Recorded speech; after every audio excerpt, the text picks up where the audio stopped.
Olá, é um prazer estar aqui a falar com vocês hoje sobre algo que tem sido bastante polémico nos últimos dias.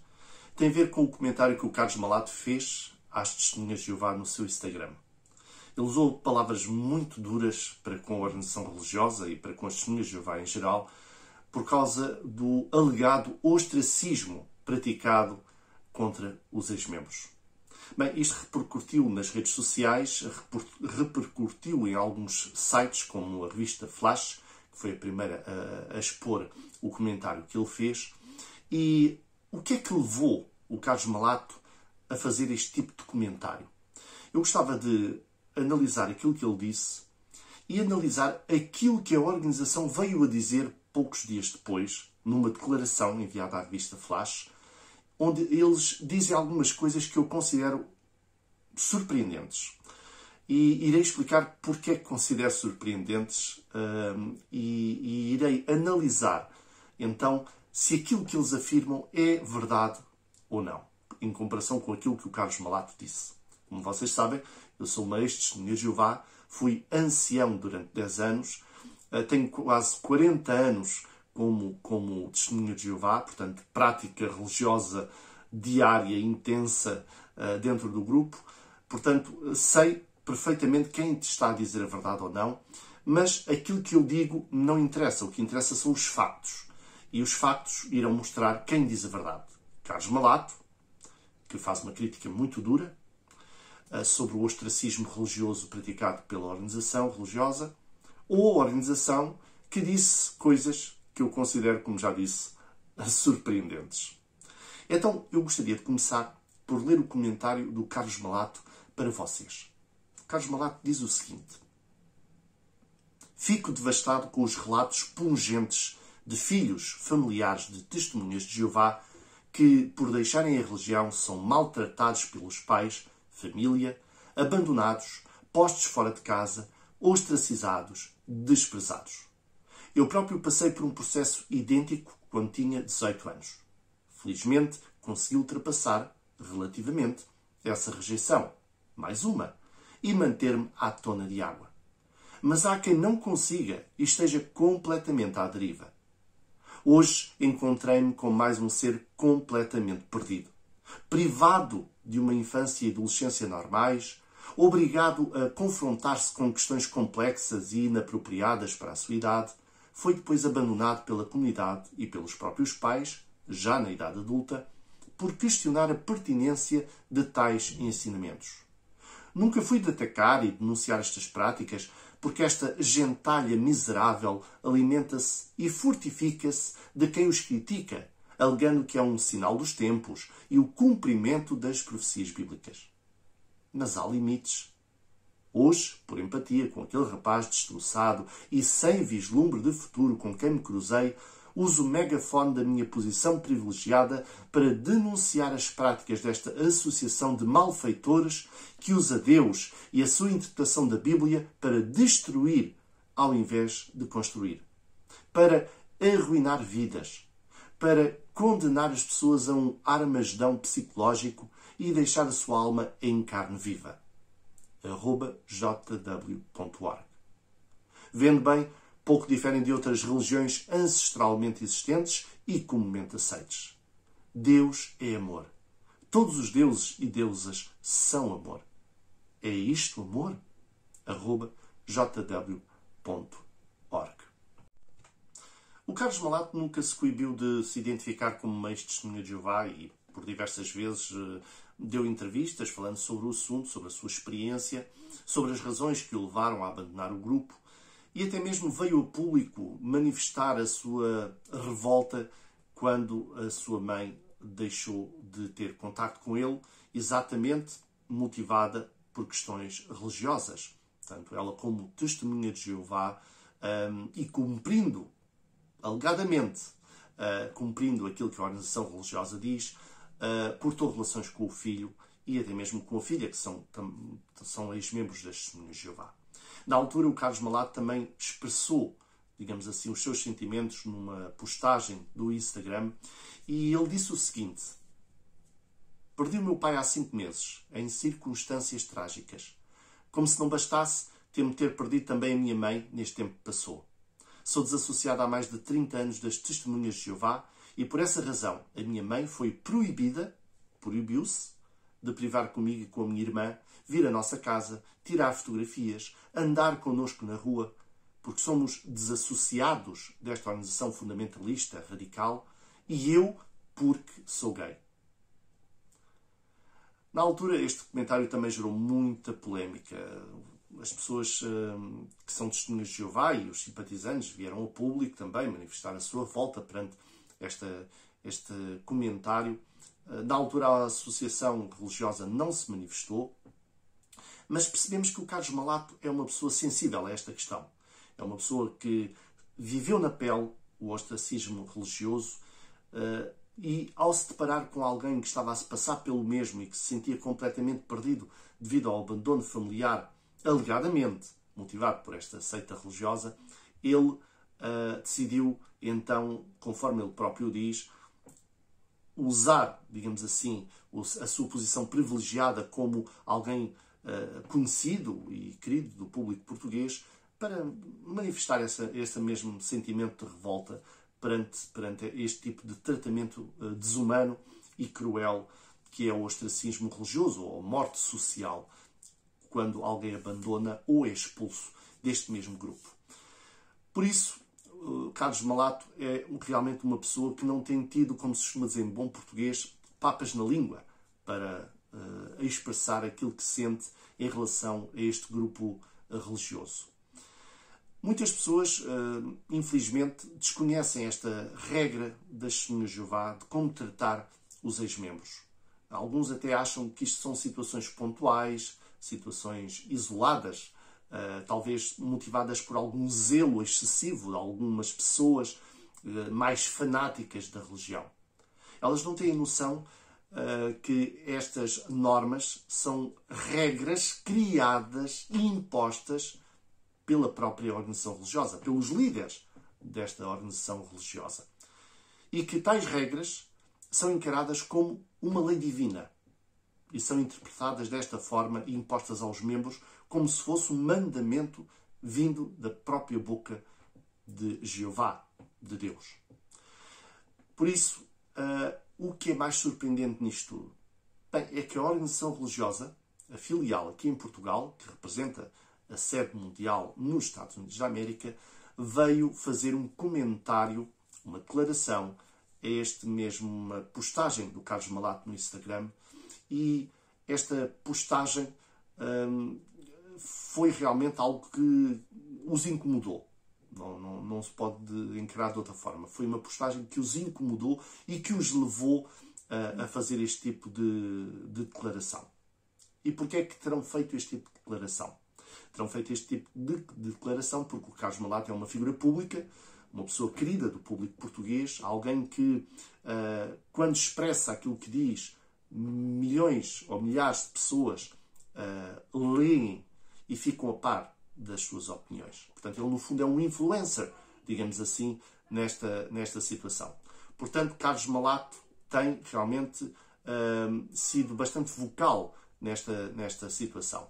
Agora, gostava de ler para vocês o que é que diz a declaração da organização religiosa.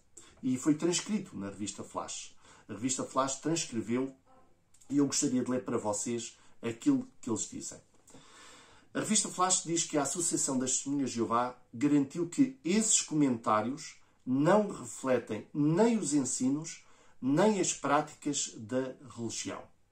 Afirmam ainda que tornar-se testemunha de Jeová é uma decisão livre, consciente e informada, adotada por pessoas maduras depois de um longo curso de estudo. Uma pessoa só se torna testemunha de Jeová se tomar conhecimento, concordar com as normas da Bíblia e desejar viver de acordo com as mesmas. Afirmam ainda que as testemunhas de Jeová advogam a dedicação a Deus, mas nunca coagem alguém a fazer essa dedicação, nem sequer os seus próprios filhos. Em contraste com muitas religiões, as testemunhas de Jeová não batizam os seus filhos na infância, como se fosse possível impor-lhes a dedicação sem o benefício da escolha pessoal. Diz a revista Flash que a associação alertou ainda para a possibilidade da informação tendenciosa poder promover o preconceito, a discriminação e até o ódio e a violência contra minorias religiosas. Esta foi a declaração da associação. E que eu considero surpreendente. E vou analisar aquilo que eles disseram e vou comparar com os factos que mostram se ela está a dizer a verdade ou não. Mas pode-se contar pelos dedos de uma mão as vezes que a organização, especialmente aqui em Portugal, veio a público manifestar discordância perante alguma crítica ou alguma entrevista ou até mesmo reportagem feita contra si, expondo algum material contra si. Eu próprio já fui entrevistado diversas vezes na televisão, na rádio, em revistas e outras testemunhas de Jeová aqui em Portugal também, e a organização sempre se recusou a estar presente, portanto, dando o contraditório, ou até mesmo a fazer uma declaração sobre o assunto. Portanto, não é algo habitual. Conforme eu já disse, Carlos Malato tem realmente uma posição privilegiada e isso incomodou bastante a própria organização. Mas agora a pergunta que se levanta é: quem é que está a dizer a verdade? É Carlos Malato ou a Associação das Testemunhas de Jeová em Portugal? Será que aquilo que Carlos Malato fala sobre a rejeição praticada contra os ex-membros, em que eles são banidos do convívio familiar, não apenas dos membros e do convívio religioso, mas também do convívio familiar, e é praticado uma forma extremista de banimento, um ostracismo social, uma morte social para com estas pessoas? Ou será que é a organização religiosa que diz a verdade quando afirma esses comentários não refletem nem os ensinos, nem as práticas da religião, que não batizam os seus filhos na infância, sendo uma decisão feita por pessoas maduras? Bem, nada melhor do que analisarmos aquilo que as publicações da organização dizem, aquilo que os vídeos oficiais da organização mostram, e depois tirarmos as nossas conclusões. Porque das duas uma, o Carlos Malato mentiu e mente quando fala sobre este ostracismo social e familiar, ou é a organização religiosa que está a mentir quando faz este tipo de afirmações que diz serem tendenciosas e promover, no fundo, preconceito religioso. Vamos então analisar algumas publicações da organização religiosa que dizem como tratar ex-membros. Por exemplo, o livro Mantenha-se no Amor de Deus tem um apêndice e neste apêndice tem um capítulo com o tema Como Tratar uma Pessoa Desassociada. Este capítulo funciona como, digamos assim, uma espécie de manual com o que é correto e o que não é correto fazer-se em relação a um ex-membro, seja ele familiar ou não. Eu destaco aqui alguns parágrafos deste capítulo, são bastante esclarecedores. E começo com o parágrafo que diz como devemos tratar uma pessoa desassociada. E eu passo a citar. A Bíblia diz: cesseis de ter convivência com qualquer que se chame irmão, que for fornicador, ou ganancioso, ou idólatra, ou injuriador, ou beberrão, ou extorsor, nem sequer comendo com tal homem. 1 Coríntios, capítulo 5, versículo 11. Com respeito a qualquer pessoa que não permanece no ensino do Cristo, lemos: nunca o recebais nos vossos lares, nem o cumprimenteis, pois quem o cumprimenta é partícipe das suas obras iníquas. 2 João, versículo 9 a 11. Nós não nos associamos com desassociados, quer para atividades espirituais, quer sociais. A Sentinela de 15 de dezembro de 1981, página 21, disse: um simples oi dito a alguém pode ser o primeiro passo para uma conversa ou mesmo para a amizade. Queremos dar este primeiro passo com alguém desassociado? Bem, neste parágrafo torna-se claro que qualquer contacto com um ex-membro, com uma ex-testemunha de Jeová, é considerado uma desobediência às orientações divinas. E são citados aqui 2 textos bíblicos. Eu neste vídeo não vou questionar os textos bíblicos e analisá-los do ponto de vista doutrinal, portanto, se estão certos, se estão errados, dentro da avaliação que a organização faz, ou dentro da interpretação que a organização faz. Na descrição deste vídeo eu irei colocar um link para um artigo que eu escrevi onde explico em pormenor esta temática da desassociação e como a forma como as Testemunhas de Jeová a praticam não está de acordo e não está em harmonia com aquilo que a Bíblia diz. Ou seja, eles usam estes textos e outros de forma descontextualizada para impor esta doutrina do ostracismo ou morte social. Mas aqui torna-se claro algo muito importante. Nós não nos associamos com desassociados, quer para atividades espirituais, quer sociais. Um simples oi, um olá, dito a alguém pode ser o primeiro passo para uma conversa ou mesmo para uma amizade. Portanto, aqui é claro, não tenham contacto com pessoas desassociadas. Agora, é preciso aqui um esclarecimento. Um desassociado é alguém que foi expulso do grupo. É alguém que supostamente cometeu um pecado ou disse algo contra a religião que levou-o a ser julgado dentro do grupo, pelos anciãos, e a ser banido, a ser expulso do grupo. Mas há aqui outra categoria que não é mencionada neste capítulo, que é o de dissociado. A pessoa dissociada é aquela pessoa que de livre e espontânea vontade decide abandonar o grupo. Talvez já não concorde mais com as regras e as doutrinas do grupo, ou talvez simplesmente queira viver a sua vida apartado do grupo. Portanto, há aqui duas categorias. Desassociado, aquele que é expulso. Dissociado, aquele que decide livremente sair do grupo. Agora, o que é preciso perceber é que, embora aqui o capítulo apenas fale de desassociados, a forma como se tratam os dissociados é rigorosamente a mesma com que se tratam os que foram expulsos. Rigorosamente a mesma. Portanto, aqui as regras são exatamente as mesmas. Por isso, continuando, o próximo parágrafo reforça aqui a postura inflexível da organização e levanta aqui a pergunta: é realmente necessário evitar todo e qualquer contacto com a pessoa? Notem que aqui não há margem para dúvida. Todo e qualquer contacto. E depois enumera então as razões com suposta base bíblica. Mas isto, na realidade, conforme eu já disse, é uma interpretação descontextualizada que eu explico no artigo que eu irei colocar aqui na descrição do link. Portanto, agora vamos ao ponto mais importante, que está relacionado com o comentário do Carlos Malato. E quando o desassociado é um parente?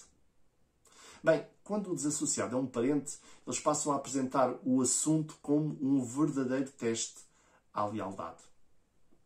É passado a explicar neste capítulo que, enquanto o parente desassociado for da família imediata e morar na mesma casa, por exemplo, um filho, o tratamento será um pouco mais benevolente. Ou seja, existe um corte de relações em termos de associação espiritual, mas quanto ao resto, a situação permanecerá mais ou menos a mesma coisa. É claro que depois aqui há pais que se tornam realmente mais radicais. Mas o que diz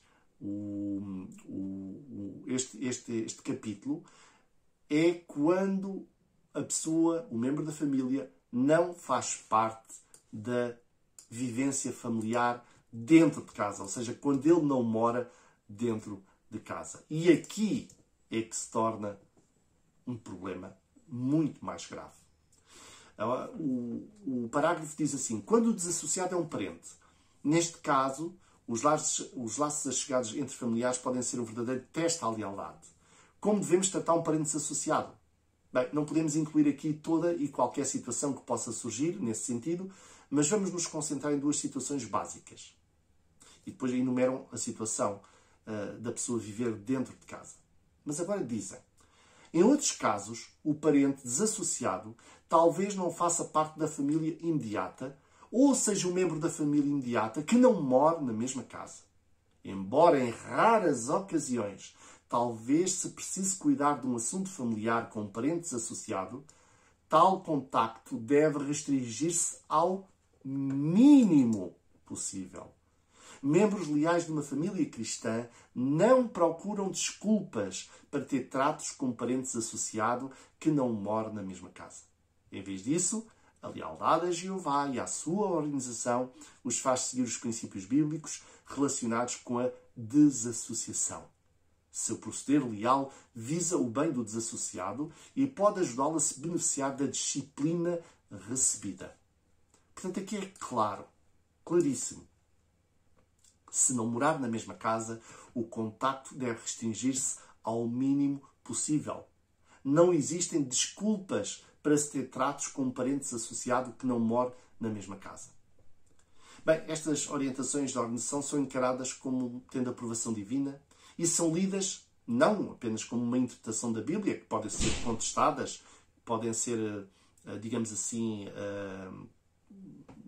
questionadas, mas devem ser encaradas como vindas da boca do próprio Deus.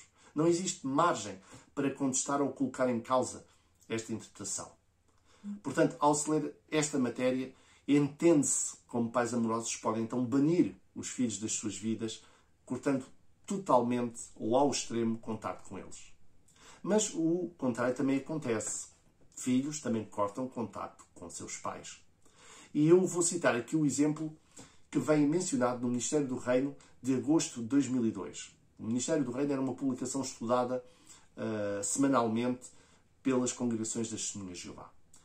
E no subtítulo, "E quanto a falar com o desassociado", dava este exemplo para todas as Testemunhas de Jeová, em todo o mundo. Depois de ouvir, eu vou passar a ler e citar aquilo que diz. Depois de ouvir um discurso numa assembleia de circuito, um irmão e sua irmã carnal se deram conta de que precisavam mudar o modo como tratavam a mãe, que morava em outro lugar e havia sido desassociada 6 anos antes. Logo depois da assembleia, o irmão ligou para a mãe e, depois de reafirmar seu amor por ela, explicou que não falaria mais com ela, a não ser que um assunto familiar importante exigisse esse contacto. Pouco depois, a mãe começou a assistir às reuniões e, com o tempo, foi readmitida. Também o marido dela, um descrente, passou a estudar e, com o tempo, foi batizado. Notaram? Estes 2 filhos cortaram relações com a sua mãe. Deixaram de falar com ela, a não ser que houvesse um assunto de extrema importância a nível familiar. Portanto, a mãe foi banida, foi ostracizada, foi considerada como estando morta. E isto é dado como exemplo da forma de tratar familiares que saíram da religião, que tenham sido eles saído porque quiseram ou tenham sido expulsos. Portanto, aqui volto a perguntar, afinal, quem é que está a dizer a verdade? É o Carlos Malato? Ou é a Associação das Testemunhas de Jeová que diz que isto não faz parte da prática religiosa?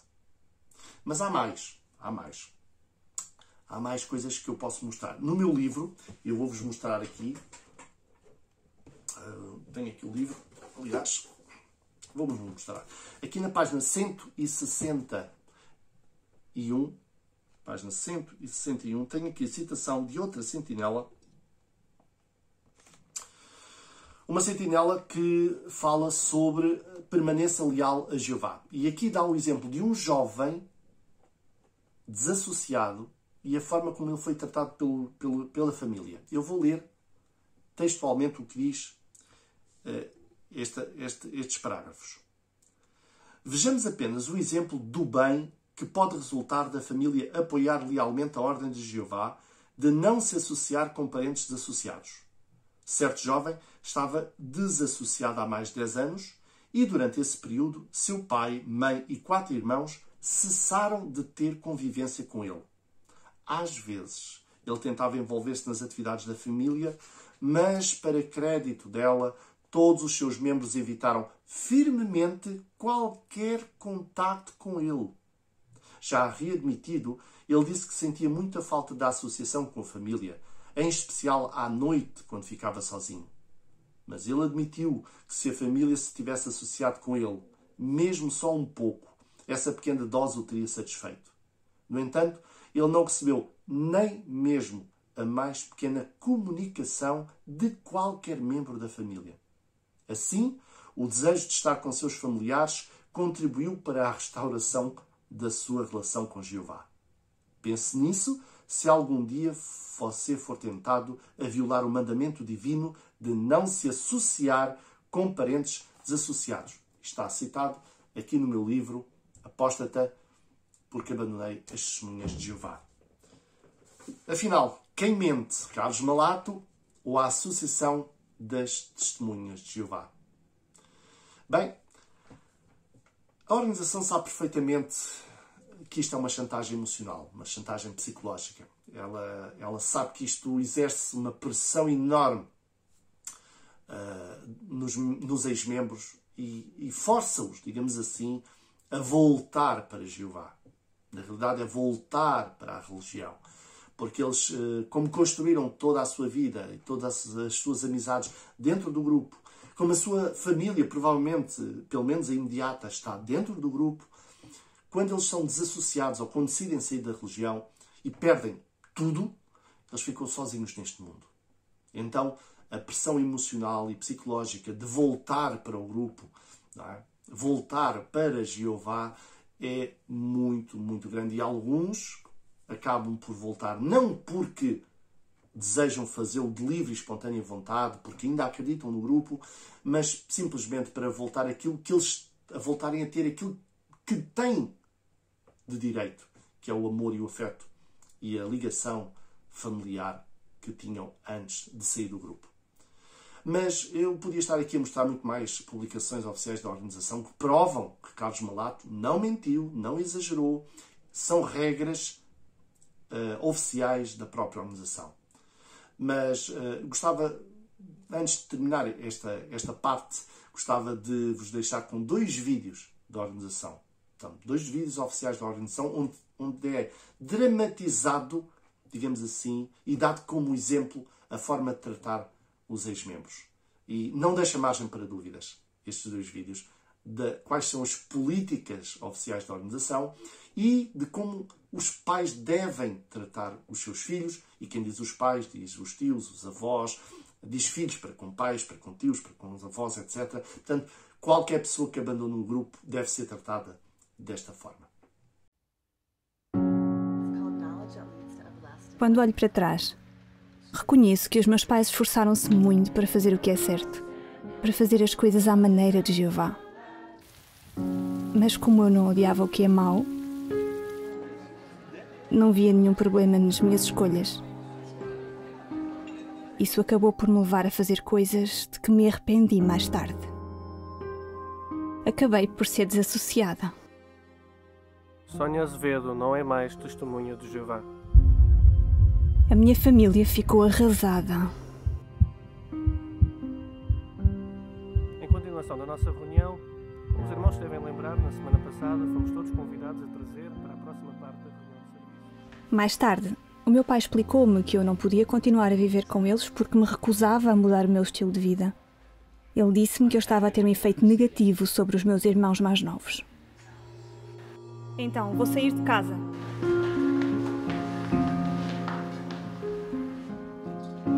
Eu estava decidida a fazer o que eu queria. Naquele dia, quando saí de casa, não conseguia pensar em mais nada a não ser no Henrique. Os meus pais estavam destroçados, mas eu nem sequer me preocupei com isso.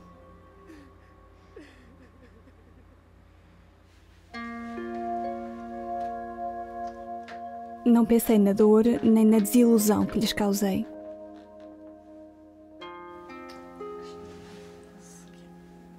Eu achava que a culpa pela minha situação era dos meus pais e até de Jeová. A minha família sentia muito a minha falta, mesmo depois de tudo o que eu fiz. O que é que os ajudou a continuar leais a Jeová durante todos os anos em que estive desassociada? Foi o relato bíblico de Arão. Jeová julgou diretamente 2 dos filhos de Arão e condenou-os à morte. Neste caso, Jeová pediu a Arão e à sua família que não lamentassem a morte deles. Assim, podiam mostrar a toda a nação que apoiavam os julgamentos de Deus. Os meus pais perceberam que tinham de ser leais, assim como Arão. Eles amavam-me e queriam que eu voltasse para Jeová.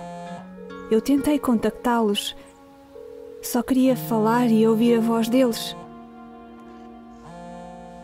Sentia saudade de estar com a minha família, e eles pensaram em comunicar comigo.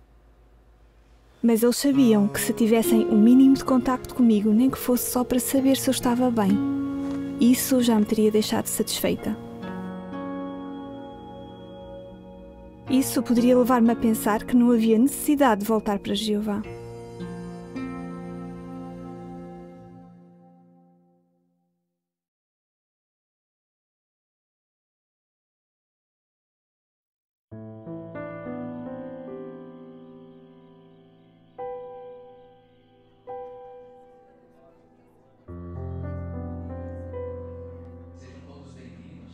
Eu chamo-me Gabriela. Eu e o Benjamin sempre gostámos de assistir às reuniões. Mas ultimamente tem sido difícil. Faltava-nos alguma coisa. O nosso filho.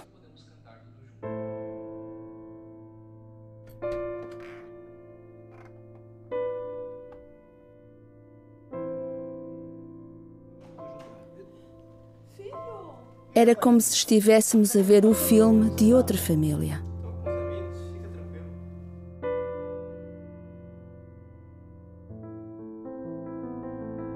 Eu nem queria acreditar que isto não estava a acontecer.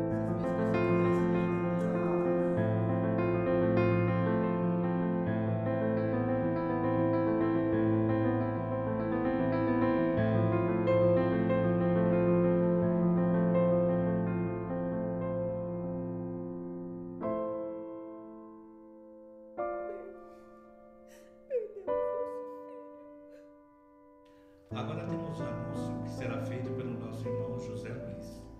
O nosso filho Levi deixou de ser uma testemunha de Jeová. Falamos que Levi de Oliveira não é mais testemunha de Jeová. Os anciãos e os irmãos deram-nos tanto apoio e foram muito compreensivos. Muitos deles viram o Levi a crescer, a fazer a primeira designação e a ser batizado.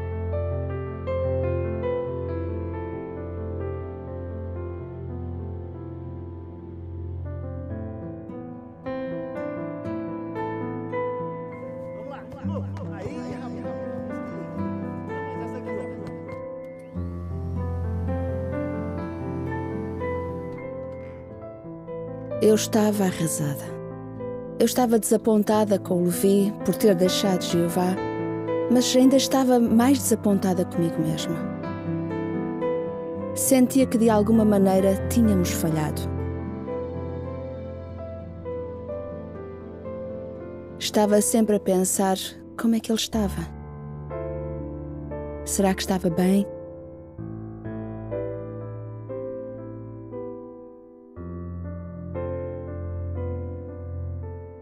Por muito difícil que tudo isto tivesse a ser, ainda se tornou pior. Eu sabia que a Bíblia diz que devemos parar de ter convivência com qualquer um que não viva de acordo com os padrões cristãos. Mas nunca pensei que esse texto um dia se ia aplicar a mim. Nessa noite, um irmão estava a falar sobre o exemplo dos filhos de Corá.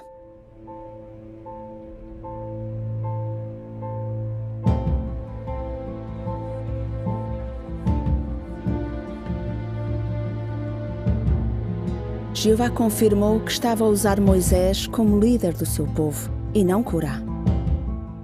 Quando foi dito ao povo para se afastar das tendas dos rebeldes, o que é que os filhos de Corá fariam? Será que iam ser mais leais à família do que a Jeová?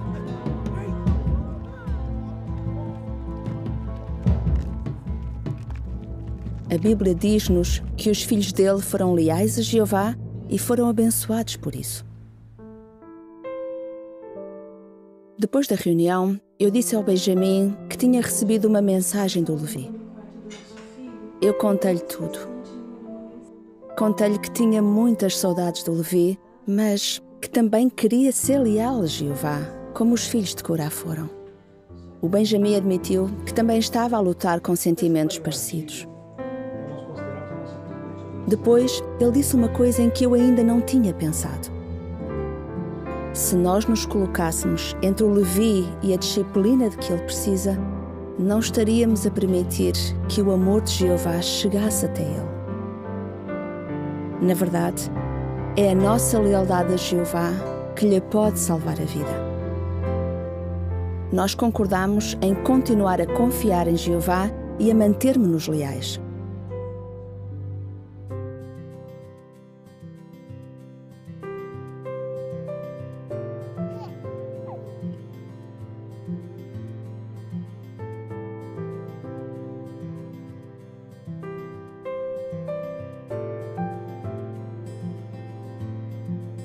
Já se passaram 5 anos e, apesar do Levi ainda não ter voltado para Jeová, eu ainda não perdi a esperança. Até que esse dia chegue, mantenho-me ocupada como pioneira regular e concentro-me em ajudar outros a aprender sobre Jeová. Senti por experiência própria a verdade do Salmo 97:10. Jeová guarda mesmo os que lhe são leais.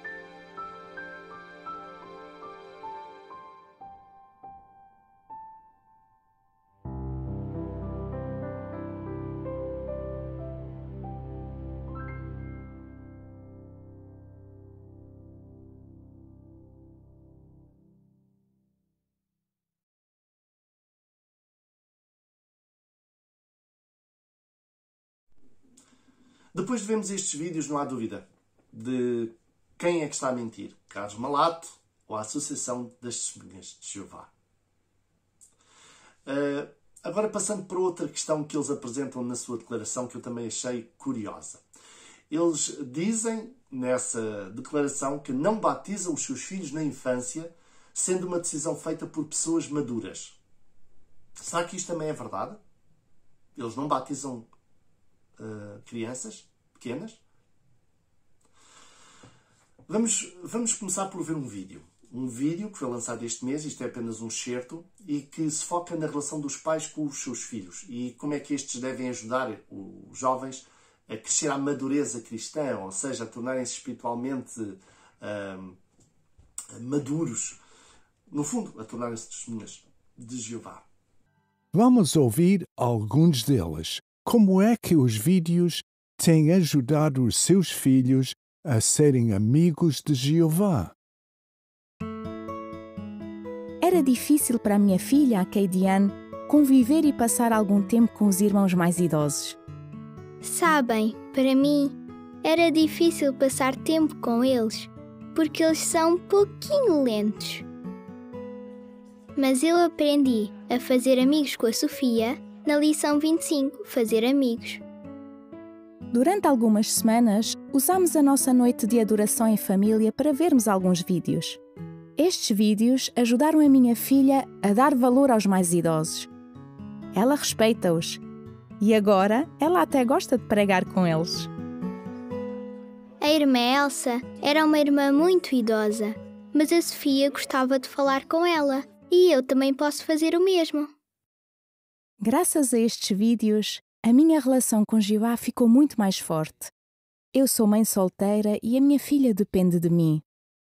E Jeová sabe que é difícil alguém fazer de pai e de mãe quando cuida de um filho sozinho. Mas Jeová nunca se esqueceu de mim. Eu batizei-me porque gosto muito de Jeová. Jeová ainda gosta de mim, mesmo que eu seja pequenina e tenha muito que aprender. Jeová está mesmo a ajudar-me a cuidar da minha filha. Neste vídeo é-nos apresentado o exemplo de uma menina. Deve ter cerca de uns 8 anos de idade e é apresentada como um modelo, como um exemplo para todas as crianças de testemunhas de Jeová. E nesta cena vê-se a cena do batismo. Neste vídeo vê-se a cena do batismo e a foto após ser batizada com a mãe a abraçá-la. Então reparem, uma criança com cerca de 8 anos de idade. A pergunta que eu levanto é: como é que é possível a organização dizer que não batizam crianças pequenas, não é? Na infância, e que apenas pessoas maduras são batizadas, quando apresentam este vídeo como um exemplo? É verdade que as testemunhas de Jeová não batizam bebés, como acontece na Igreja Católica e em algumas outras organizações religiosas. Mas será que uma criança de 8, 9, 10 anos 11, 12, 13? Será que tem a madureza suficiente, digamos assim, a sua cognição plenamente desenvolvida para entender o que implica se batizar neste grupo religioso? Será que elas entendem plenamente as consequências futuras caso venham a abandonar o grupo ou a serem expulsos dela, especialmente quando chegam à idade da adolescência, onde normalmente se põe tudo em causa, onde existe uma natureza rebelde natural nos próprios jovens e onde eles começam a conhecer o mundo e a experimentar, digamos assim, outro tipo de vivências, e a sua mente começa a desenvolver-se muitas vezes no sentido oposto do qual os pais os educaram e criaram, porque é uma fase realmente de rebeldia, não é? E todos os pais sabem disso. Há uma expressão que se costuma dizer que é a chamada idade do armário, não é? Que só os apetece meter no armário, fechá-los lá e quando eles já são adultos saírem. Portanto, é uma idade muito complicada e que muitos pais têm dificuldade em gerir essa idade com os filhos. Agora, batizar crianças, não é? Na infância, não é? Nós sabemos que a infância vai desde o bebê até cerca dos 12 anos de idade. E vemos aqui este exemplo. Esta criança tem cerca de 8 anos de idade. Portanto, será que a organização está realmente a dizer a verdade? Mas vamos ver outro caso. Vamos ver o caso de uma sentinela. Sentinela de março de 2018. Debaixo do tema Porque o cristão precisa se batizar. E logo no início, logo como introdução desta matéria, o autor deste artigo escreve: Paula, uma menina de 9 anos, fica de pé junto com os outros candidatos ao batismo. Seus pais olham para ela enquanto o orador faz as 2 perguntas. Ela responde bem alto para todos ouvirem: sim. Pouco depois, Paula foi batizada. Diz o segundo parágrafo: os pais de Paula estavam orgulhosos por sua filha ter decidido dedicar a vida a Jeová e se batizar. Mesmo assim, um tempo antes, a mãe dela ainda tinha algumas dúvidas. Ela se perguntava: será que Paula não é nova demais para se batizar? Será que ela entende que o batismo é algo sério? Não seria melhor ela esperar um pouco mais? É normal os pais fazerem essas perguntas quando um filho diz que se quer batizar. Eclesiastes 5:5. Afinal, a dedicação e o batismo são os passos mais importantes que um cristão toma na vida. Veja o quadro. Você já se dedicou a Jeová? Bem, logo esta introdução apresenta-nos uma criança de 9 anos como um modelo de alguém que se batiza. E toda a construção, digamos assim, do artigo vai no sentido de incentivar os pais a permitirem que os seus filhos, mesmo crianças, notem, 9 anos é um exemplo, mas há crianças conforme já vimos, com menos idade até se batizarem, deem este passo. Um passo que supostamente é dado, como diz a organização, por pessoas maduras e não na infância. Portanto, o foco aqui é incentivar, pressionar os pais a permitirem que seus filhos se batizem, a conduzi-los ao batismo numa idade bastante jovem. Este parágrafo é como se dissesse o seguinte: vejam como esta menina de apenas 9 anos está sendo batizada e dedicando a sua vida a Jeová. Olhem para os vossos pequeninos e perguntem-se porque eles ainda não tomaram esta decisão em suas vidas. Será que vocês estão fazendo um bom trabalho em criar seus filhos, levando-os a querer servir a Deus logo desde tenra idade? É mais ou menos este tipo de conversa que eles estão a fazer. Por isso, a pergunta é: como é que é possível a organização vir dizer que apenas pessoas maduras se batizam como testemunhas de Jeová? Neste vídeo infantil que eu vou mostrar, uma pequena criança é incentivada ao batismo através de uma animação.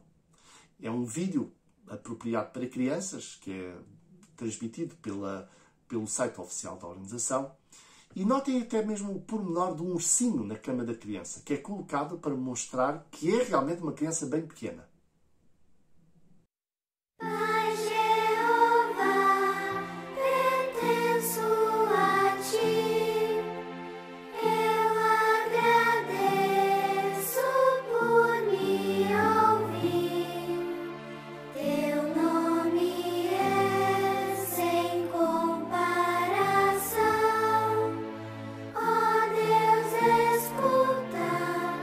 Minha oração.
O artigo da Sentinela que estamos a considerar, que promove o batismo infantil, diz ainda o seguinte no parágrafo 15.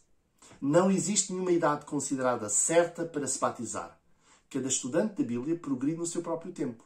Muitos se batizam quando são bem jovens e continuam fiéis a Jeová durante a vida toda. Outros começam a estudar a Bíblia e se batizam quando já são idosos. Alguns até se batizam quando têm mais de 100 anos de idade. Eu destaco aqui a frase, quando são bem jovens. E que não há idade certa para se batizar. É o que diz aqui o parágrafo. Portanto, a organização, quando diz que não batizam na infância e que só pessoas maduras se batizam, e depois dizem este tipo de frases, incentivando os pais a permitirem que crianças de 8, 9, 10, etc., se batizem, afinal, quem é que está a mentir? O artigo diz ainda mais à frente, mas a Bíblia mostra que mesmo crianças bem novas já conseguem entender e amar as verdades da Bíblia. Notem, crianças bem novas. Quão novas? 8, 9 anos de idade. Bem, com respeito então a esta afirmação da organização, que não batizam os seus filhos na infância, que é uma decisão feita por pessoas maduras, pode-se considerar como sendo verdadeira? Não. Nenhuma criança de 8, 9, 10 anos pode ser considerada uma pessoa madura. É óbvio que é uma falsa declaração a desmentir aquilo que o Carlos Malato afirmou. Eles querem fugir à responsabilidade de batizarem crianças que mais tarde vêm a perceber que afinal não queriam aquilo, que já não acreditam naquilo, mas ficam presas na religião, porque a partir do momento em que elas se batizam é como se elas fizessem um contrato vitalício com a organização religiosa.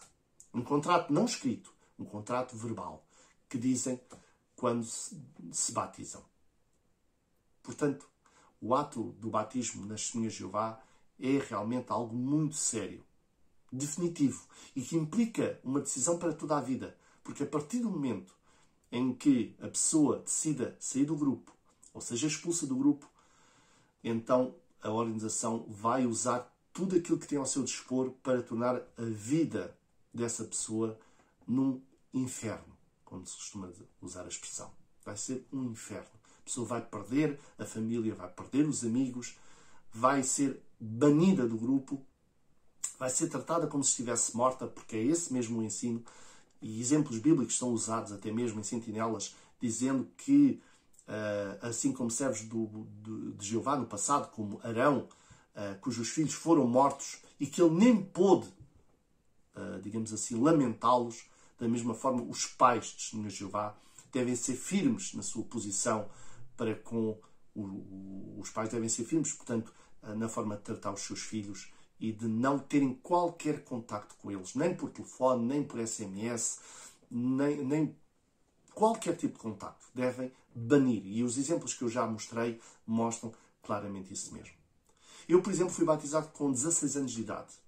Se fosse hoje, sabendo o que eu sei, eu não me teria batizado. E notem, fui batizado com 16 anos de idade. Nessa idade, supostamente, pronto, a pessoa já tem algum mínimo de maturidade, apesar de, obviamente, não se pode comparar com uma pessoa madura. Portanto, se um jovem de 16 anos não tem maturidade suficiente, quanto menos uma criança de 8, 9, 10 anos, 11 anos de idade, 12 anos de idade. É impossível. Portanto, eles estão a fugir à verdade, estão a fugir à sua responsabilidade. Porque uma criança, quando se batiza, até mesmo um adolescente, quando se batiza, muitas vezes ele faz isso porquê? Não é apenas porque acredita na organização. É claro, isso está implícito, que acredita na doutrina da organização. Mas ele também apenas conheceu aquilo. E mais, uma criança quer agradar aos pais, quer agradar aos adultos, à figura da autoridade. Ele está num ambiente que promove o batismo, que frequentemente fala no batismo, que incentiva frequentemente o batismo, que apresenta este tipo de modelos, como modelos a imitar.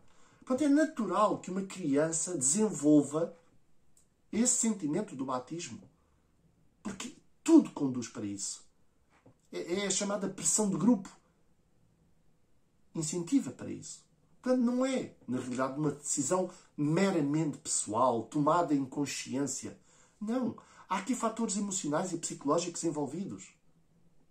Portanto, uma criança que se dedica, digamos, a esta religião, através do batismo, ela, na realidade, não está a tomar uma decisão consciente, uma decisão informada, plenamente informada. Ela não tem maturidade para isso. Ela não tem a noção das implicações futuras que isso vai ter na sua vida, quando mais tarde, talvez na adolescência ou mesmo em adulta, ela perceber que, afinal, poderá se considerar enganada pela religião. Poderá perceber que existem ensinos com os quais já não concorda. E depois, ao sair do grupo, é banida e ostracizada.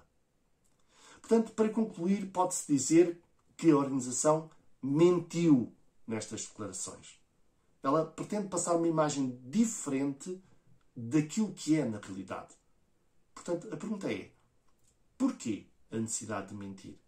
De usar de falácias, de meias-verdades? Se aquilo que ela faz, se aquilo que ela pratica e incentiva e pressiona os membros a cumprir, como é o ostracismo ou a morte social de ex-membros, porque é que ela não assume isso? Se afinal é um mandamento divino, e se ela manda executar isso como ordem divina, porque é que ela foge perante o público dizendo que isso não é verdade? Tem medo do quê? Ficam as perguntas. Mas uma coisa é certa, Carlos Malato não mentiu. Carlos Malato expressou um sentimento genuíno da sua experiência pessoal e da experiência de milhares e milhares de ex-testemunhas de Jeová que ao redor do mundo passam por estas circunstâncias. Que vivem uma separação total de suas famílias, deixando de ter contacto com elas. Sim, esta organização religiosa promove o preconceito religioso. Ela sim promove o preconceito religioso. Ela destrói famílias. É causadora de muito sofrimento emocional e psicológico. Muito sofrimento emocional e psicológico. Que o digam as milhares e milhares de vítimas em todo o mundo deste tratamento cruel, desumano. É um tratamento que desumaniza as pessoas. Como se elas perdessem totalmente o valor apenas porque deixaram de pertencer a esta organização religiosa. Eu acho que este esclarecimento era necessário e eu precisava de vocalizar exatamente isto mesmo, porque custa-me perceber como a organização religiosa, neste assunto e em outros, tenta fugir à sua responsabilidade. Não têm a coragem de assumir aquilo que fazem. Eles não têm coragem de assumir aquilo que fazem. E usam de subterfúgios de linguagem dúbia, não é? Tentando fugir àquilo que eles claramente ensinam dentro da religião. Para mim foram declarações surpreendentes. Em primeiro lugar, porque não é habitual eles fazerem-nas. E em segundo lugar, porque não assumiram aquilo que fazem. É uma vergonha. São hipócritas. Profundamente hipócritas. Ao menos que assumissem, sim, nós fazemos isto. Nós ensinamos que os ex-membros devem ser banidos do convívio familiar, devem ser ostracizados. É isso que a Bíblia nos manda fazer. Este era o tipo de declaração que eles deveriam fazer. Mas não fizeram. A mentira tem perna curta, como se costuma dizer. Um abraço a todos. Espero que tenham percebido este assunto da melhor maneira possível e estejam a par então do que se passa dentro desta organização que eu considero como uma seita destrutiva.